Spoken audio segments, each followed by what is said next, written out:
سبق نمبر 8 گلبدن بیگم مشق نمبر 1 معنی یاد کیجیے۔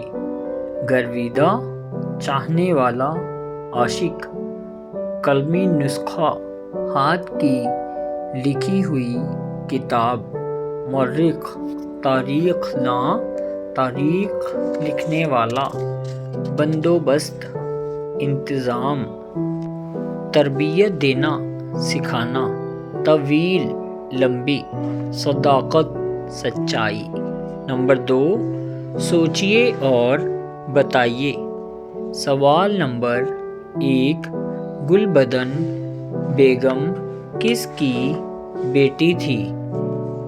جواب: گلبدن بیگم بابر کی بیٹی تھیں۔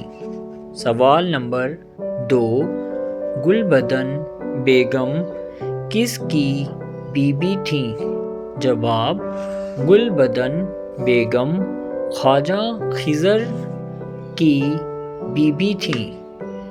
سوال نمبر 3 گلبدن بیگم کی کتاب کا نام کیا ہے؟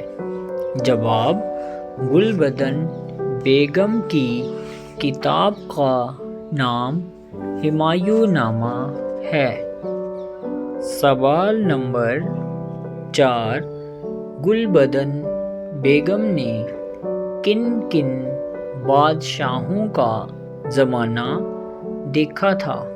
جواب: گلبدن بیگم نے 3 مغل بادشاہوں یعنی بابر، ہمایوں اور اکبر کا زمانہ دیکھا تھا۔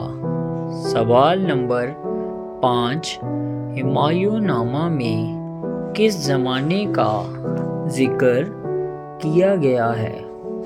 جواب: ہمایوں نامہ میں مغلیہ خاندان اور خاص طور سے ہمایوں کے زمانے کے حالات پر لکھا گیا ہے۔ نمبر 3 نیچے دیے ہوئے لفظوں کے تلفظ کی مشق کیجیے۔ قلمی، تہذیب، گرویدہ، مغل، خوش مزاج، خواجہ خضر، مورخ، مکہ معظمہ، خاندان۔ نمبر 4 واحد سے جمع اور جمع سے واحد بنائیے۔ تعلیم، تعلیمات، خواہش، خواہشات، تکلیف، تکالیف، الفاظ، لفظ، واقعات، واقعہ، مورخ، مورخین، خاتون، خواتین، حالات، حالت۔ نمبر 5 خالی جگہوں کو بھریے۔ نمبر 1 گلبدن بیگم نے اکبر سے کہا کہ وہ ڈیش جانا چاہتی ہیں، مکہ معظمہ۔ نمبر 2 خواجہ خضر نے ڈیش کی بہت قدر کی، گلبدن بیگم۔ نمبر 3 ہمایوں نامہ ڈیش زبان میں ہے، فارسی۔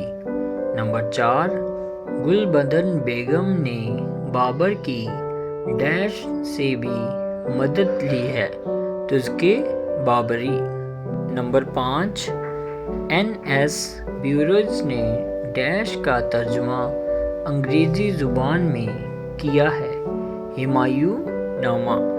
نمبر 6 عملی کام، اپنے استاد سے ہمایوں نامہ کے متعلق معلومات حاصل کیجیے اور ان پر اپنی ڈائری میں 5 جملے لکھیے۔